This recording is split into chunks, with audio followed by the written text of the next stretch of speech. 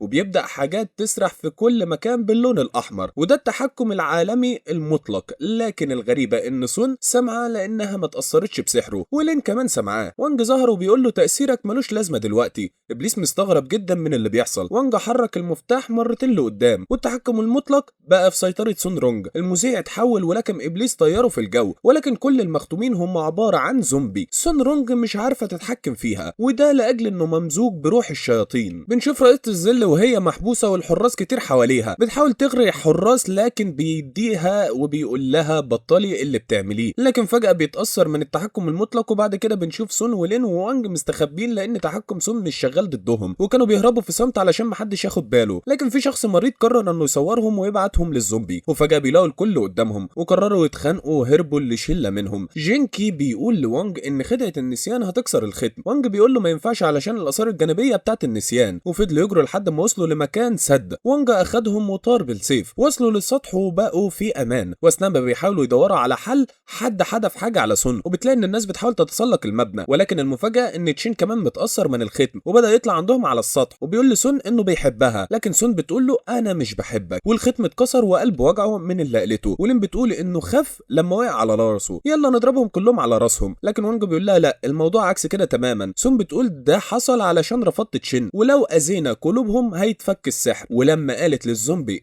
اتفك السحر من عليهم. ولين بتقول ان بس منها هيحل المشكله. ولما طلعت بتليفونها يعني لقيت ما فيش شبكه. وبنلاقي رئيسة الظل واقفه عند شبكه كهرباء، وبتقول ان هي عرفت ازاي تفك التحكم لكن الوقت اتاخر ومحدش اصلا بيكون سامعها. والكل بيقول لها خلي بالك في نيزك فوقك، وبيدغدغ البرج. وانج بقدرته عرف الشخص اللي بعت النيزك ده يبقى مصاص الدماء ريتش مان اللي المذيع حدفه في السماء. وتقول سون اننا محتاجين برج تاني، لكن اقرب برج يبعد عن هنا الاف الاميال. وانج بيقول محطه الفضاء فيها شبكه، يلا نروح ليها. وبيقولوا حلو بس ازاي هنوصل هناك؟ هل عيله سون عندها صاروخ؟ لكن وانج بيقول لهم التذاكر دي كانت للرحله دي بالتحديد. وانج اخد الكل على سيف جينكي وبيقول انا شايل هم اكبر من سني. قال له هديك علبه نودلز لو نجحت. اتحمس ووقف ندب، ووصلوا بسرعه كبيره جدا. ولكن الزومبي بيلحقوا بسون بسرعه برضه. تشين بيقف قدامهم وبيقول هم تذكرتين بس، روح معاها يا وانج وانا هعطلهم. ويلين كمان وقفت مع تشين وبيقولوا لهم روحوا وانقذوا العالم يلا. سون بتقول ان هم كتير. تشين بيقول لها دول 1000 بس، فما فيش خوف. الزومبي في كل مكان حرفيا. وانج وسون ركبوا القطار وبدات الرحله. وانج بيقول لها لما نوصل كل حاجه هتنتهي. وانج بيقول لسون في موضوع عايز اكلمك فيه ومتردد. فكرت ان هو هيقول لها بحبك، وبتقول له قول كده كده ده يوم الهلاك. وانج بيقول لها جهزي نفسك كويس. بتقول له قولها. بيقول لها خدت بالك واحنا جايين هنا ما حدش كان موجود علشان يتفقد التذاكر، يعني كان ممكن نجيب اصحابنا خلصنا معانا ووصلوا اخيرا، وبنشوف لين وتشين ان الدمى تجاهلوهم تماما، وبدأ البث وحكت قصة حياتها واعترضت للجميع انها مش بتحبهم، والكل اتفك من عليه الختم وعيطوا. وونج متفاجئ من كلامها، ولين بتقول ان سون نجحت، ولكن بنلاقي نيزك تاني رايح بسرعة ناحية الارض، ولكن المرة دي مصاص الدماء بيكون راكب على النيزك وبيتحول لأفعى. وونج بدأ يحدف السيف بتاعه على النيزك وفتته الحتت. بنشوف وونج وسون بيكونوا في مكان بيرسم مانجا وبيحركوا الانمي، والكل متحمس للتجربة دي، وبيقول لهم اللي عنده شغف يتعلم معانا ويكون واحد من الفريق احنا مرحبين بيه. وبيفتح باب وبيقول لهم مرحبا بكم في بي للتحريك، وبيدخلوا جوه والكل بيكون شغال على التحريك، ولكن في حالة تسيب. وبنلاقي واحدة بتحاول توصل للمخرج لكنه ما بيردش، والبنت دي بتكون منتجة الشركة وبترحب بالجميع. وونج بيقول له هي شكلها عايزة تقول لك حاجة، وبتقول ان المخرج هرب، المبنى بيتشال ويتهبد من الخبر ده. بيقول لها ان البث قرب وانت تقولي لي المخرج مش موجود. بتقول له انه كان في غرفة منعزلة وهو بيرسم جات له حالة ذعر وهرب. وبدأ الشخص ده بيقول للمتدربين ليكم فرصة ذهبية تختبروا نفسكم وتخرجوا روح المخرج اللي جواكوا. المنتجة اتصدمت من اللي اتقال، وبيقول لها ما تقلقيش، اول حاجة عملناها كانت شغلنا لأول مرة ونجح. وبيشرح لهم المفروض يعملوا ايه، ان هم يشرفوا على كل حلقة لوحدها، والمشرف هو بمثابة المخرج، وبعد كده ننزل حلقتنا براحتنا. واحد من اللي قاعدين بيقول لهم انا المحرك الاساسي، وتشين بيقول له عندي ملحوظة. الراجل سمح له يتكلم وبيقول له ان الاطارات قليلة محتاجة تتزود علشان الجودة. بيقول له انا المحرك الاول، اللي بعد بيعدل شغلي واللي بعده هكذا. وفضلوا يقولوا ان الراجل ده مش شايف شغله وانه المفروض يجتهد اكتر من كده. والراجل اشتغل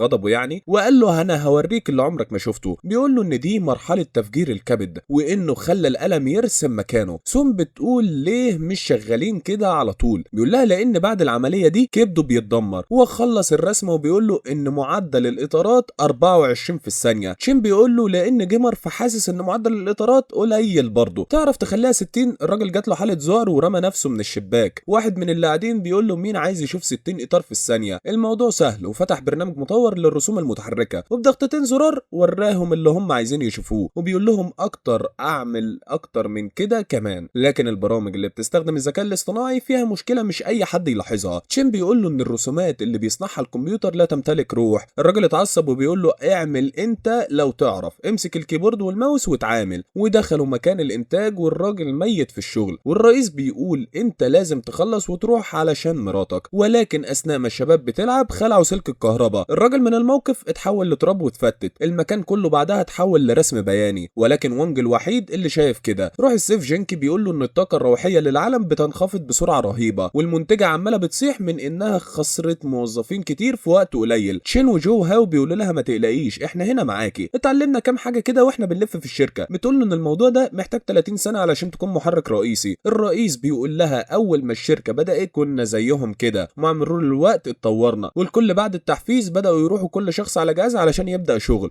وفعلا بداوا شغل، لكن الموضوع طلع اصعب مما تتخيلوا. وانج لما شاف الاحباط على الكل خلى اقلامهم ترسم لوحدها، وبدات تسلم المونتيرة الرسومات، ودي غالبا هتكون المرحله الاخيره او اللي قبلها. وطلبت ان الرسومات دي محتاجه تتعاد رسمها من جديد، ولما اعترضوا قررت انها تمسحها لانها ما بتحبش الكروته. والاحباط بقى على الشباب كلهم ومش عارفين يعملوا ايه. وانج الحياه بقت ملونه معاه، وقرر انه يروح لعالم البشر يدور على المخرج. وراح فعلا ليه واقنعه انه يساعدهم لان العالم بتاعهم بينهار. ولما وصل الكل متفاجئ بعبقريته والعالم رجع بالالوان تاني. وانج بيشكرنا جميعا اننا بنتابع الانمي، وانا كمان بشكركم علشان تتابعوا قناتي. وبنرجع لريتش مان وهو ذاهب بنيزك وبيكلم المستشار وبيقول له ان عدونا مش عيله سونج، ده صاحبهم. المستشار بيقول له احنا لازم نغزو العالم البشر، وكل الشياطين بيقول له سيبه يعمل اللي هو على هواه، ده اللي هو ملك الشياطين. ودي مراجعه بسيطه على اللي حصل لما وونج فرتك النيزك مع سون لما كان على محطه الفضاء. وملك الشياطين بيطلب من مستشاره اشعال مصابيح الابعاد. وونج وسون لما كانوا بيغادروا الفضاء اتحولوا ل 3 دي، وبيقول لها ان الامر طبيعي بره. وبنلاقي واحد اهبل داخل قاعه المؤتمرات وبيقول ان كنت بمارس الصقل في خلوه، والاتصال في فورت سايكلو اتقطعت، ودي تبقى محطه الفضاء. وجوي بيقول لهم عندي خطه لوقوف هجوم الشياطين اللي هيحل علينا، وهي الشرخ المكاني اللي عمله سيف وونج لو فاكرينه ده فوق الفصل 60. وغير ان في تشكيل الصقل هناك هناك. ومن كام شهر كان في ممارس صقل عمل سحابة خارقة، واحد من اللي قاعدين بيقول له يعني تفتكر اننا عندنا ممارس صقل فريد من نوعه؟ بيقول له بالظبط، والعملية دي محتاجة قوة روحية عالية جدا، ولكن احنا فقدنا الاتصال بالممارس اللي يمتلك قوة مفرطة. والراجل اللهبل ده بيقول له ان ممارس قوي جدا، ليه محتاجين الشخص الجبان اللي مش عارفين هو فين ده؟ جوي بيقول له انت مكانتك مش عالية علشان تعمل ده. والراجل اتعصب جدا وبيقول له انا هثبت لك ان قوي جدا. وبنروح لسون رونج وهي بتحدف سيفها علشان تعرف ازاي تخرج، لكن بتلاقي السيف لف ورجع من وراها، وهنا بتعرف ان هم في حلقة وصل. وونج بيقول لها احنا نجرب الجنبين واختراق الجدار، بتقول له احنا في الفضاء. قال لها ما تشغليش بالك، انت ضوء الحارس هيحميكي. ولما عمل فتحة بيلاقوا ان هم متكررين فيها ومحدش فاهم ايه اللي بيحصل. وونج بيقول لها احنا في حلقة مكانية، وجينكي لو كان هنا كان يقدر يكسر الحلقة دي. وملك الشياطين بيقول ان الختم الابعاد المستشاري جامد وقدر انه يبعد عننا الشر. والمستشار بيقول للشيطان ان كمان ختمه مفيش حاجة تعرف تكسره، لكنه غلطان. وبيقول ان في 30 مصباح اتكسروا، فالموجود اللي عدده 3060 مش قليل، ولكن هيفي بالغرض لان ختمي قوي وعالم البشر بقى مليان شياطين في كل حته والجميع في حاله صرع. فريق الصقل برئيسه جوي بيحاولوا يسيطروا على الموقف، لكن في المشمش كلهم بيجوا من بوابه ضخمه من فوق سنجهاي. وفريق النجوم السبعه بيحاول يحل الموقف، لكن الاف الشياطين موجودين فمش قادرين نتعامل معاهم. والمذيعه بتقول ان لازم الناس تخلي المكان، وده كلام الفريق السابع. والد وونج كمان بيستعد للحرب. سون بتقول للونج احنا شكلنا هنفضل محبوسين هنا، ولو خرجنا هيكون الوضع برضه مش احسن حال وعالم البشر هيكون اتدمر. وانج كان بيحاول يعمل قائمة اعدادات وبالفعل نجح في ده، ولما عدل في القائمة خلى الصورة بتاعتهم اوضح بس شوية. وبيبص ورا سون بيلاقي ان عالم البشر بيعاني. الشياطين بتقول للبشر انتم محاصرين سلموا اسلحتكم. والراجل الاهبل كان رايح يقف على جهاز الصقل وبدأ يتجمع سحابة فوق وبتضرب الشياطين لكن بلا جدوى. وسون بتقول للونج ان احد المعلمين الجامدين بيتحرك. وونج بيقول ان في حاجة غلط، ازاي حطوا علم؟ وفعلا الشياطين كانت اتأثرت، لكن بنلاقي السماء بتنزل خلايا للشياطين، حتى ممارس الصقل مش قادر يتصدى ليهم. في عالم الشياطين الضحكات تتزايد والعالم خلاص على وشك الانتهاء. اعمل حاجة يا وونج بقى. ممارس الصقل انها وكوكب الارض هيتدمر كده. خلايا الشياطين بدأ يطلع منها تنانين وتغزو العالم. وونج بيقول لسون تقريبا في فرصة اننا ننقذ العالم. وونج خلع مراية من الاسانسير وبيقول لها ان دي اللي هتخرجنا من هنا، لاننا في عالم ثلاثي الابعاد. المراية اكتر حاجة تعكس الابعاد فممكن تكسر الختم. هنجرب، احنا خسرانين ايه؟ واذ فجأة الموضوع ينجح والشموع بدأت تنكسر. وبيطلب وونج من سون انها تعمل محيط وبينجح الامر. وبيقول لها خليكي هنا هروح انقذ العالم واجي. بتقول له هويتك هتتكشف كده. قال لها مش مهم، المهم انقاذ العالم. وبيروح لجوي وكان بيحاول لكن جت بنت فراشة وهي لين اخدته. بنرجع لورا كده بالذكريات لما كانت لين مع ابوها وهو بيعلمها فن العيلة بتاعتهم. وبتسأل ابوها هو انا فعلا من عرق الفراشات، لانها مش عارفة تستخدم القوة. ابوها بيقول لها انا ما طلعليش جناحات غير لما وصلت ل10 سنين من عمري. وبتقول له هو الشياطين هيخلصوا مننا؟ بيقول لها ما تقلقيش انا موجود يا حبيبتي. ولكن فجأة عرق الشياطين بيتجمع عليهم وبعدها بيعيد وبيقول لها اهربي. انتهى بيها الحال ورجعت لها الحياة بسبب روح السيف بتاعها. وكل ده كانت حكاية بتحكيها لوونج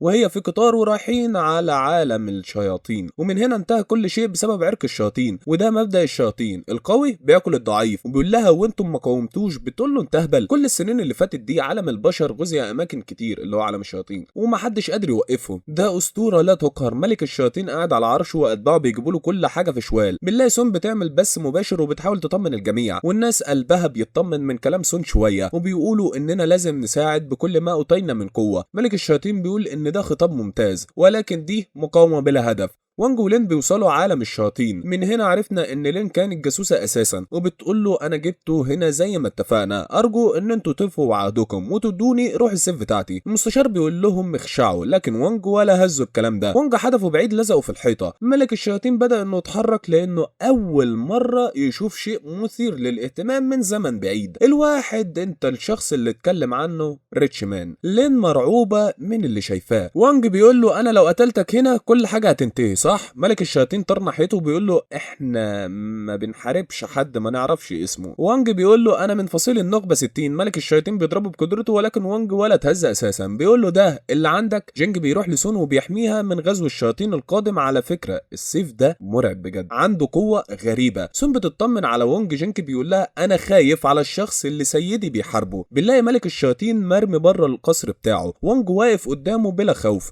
وملك الشياطين مرعوب وبيقول له ازاي في بشري قوي كده وانا عمري ما سمعت عنه. وانج بيقول له انا لو حاربت على ارضي العالم هينتهي ودي مش ارضي فاقدر احارب براحتي. وبداوا يجروا ورا بعض في الهوا. وانج ماسكه تنجيد وملك الشياطين مش عارف يعمل ايه قدامه. وفي الاخر مسك القرون بتاعته وزربيه والنو وطيره في الجو. لين بتساند روح السيف بتاعتها ولقت ملك الشياطين مرمي على الارض. ملك الشياطين بيقول للوانج كفايه احنا غزينا ملايين من العوالم ودمرنا حضارات وبني جنسك بيخاف مننا لكن انت ازاي قادر تهزمني. وانج بيقول له احنا عندنا بمحن كتير وحضرنا حاجات تخلينا اوبي. بيقول له اي كلام انا اتهزم منك دي خابت خالص. المستشار جه من وراه وبيقول له خلال مراقبتي ليك عرفت ان نقطه ضعفك هي التميمه اللي على قفاك لكنه ما يعرفش ان دي بتختم قوته. وكانوا فاكرين انه لما يشيلها هتنتهي كل حاجه وفعلا لما شالها انتهت كل حاجه لكن بالنسبه ليهم وعالم الشياطين اتدمر والامور هديت في كوكب الارض وبدا الجو بالمطر. لين وروح السيف وونج رجعوا لعالم البشر. ولين بتقول للوانج انا عارفه انك مش هتسامحني غصب عني والله. وونج بيقول لها معايا تليفون عايزك ترن على والدي وتقولي له يجيب تميمه لان العالم هيتدمر لو ما جابهاش بسرعه. وستار الماء رجعت له مكانته والكل بيحاول يعيد بناء المدينه. وصور وونج انتشرت على النت لكن مش باين تفاصيله والعالم كله مش عارفين مين الثقل الفشيخ اللي دمر كوكب الشياطين. وسون بتسال وونج على اللي حصل لكنه بيكون نايم. وونج وجوي بيروحوا يحرروا الكلب وبيقول لهم عادي يعني الحبسه دي ما انا فضلت محبوس كتير ما جاتش على كام يوم زياده. الكلب بيقول للونج بما انك فزت في حربك ما عندكش مشكله ان ارجع وطني صح؟ وونج بيقول له معلش مش هينفع لان دمرت عالم الشياطين. وتوته توته خلصت الحدوته. ما تنسوش اللايك والسبسكرايب ويلا سلام.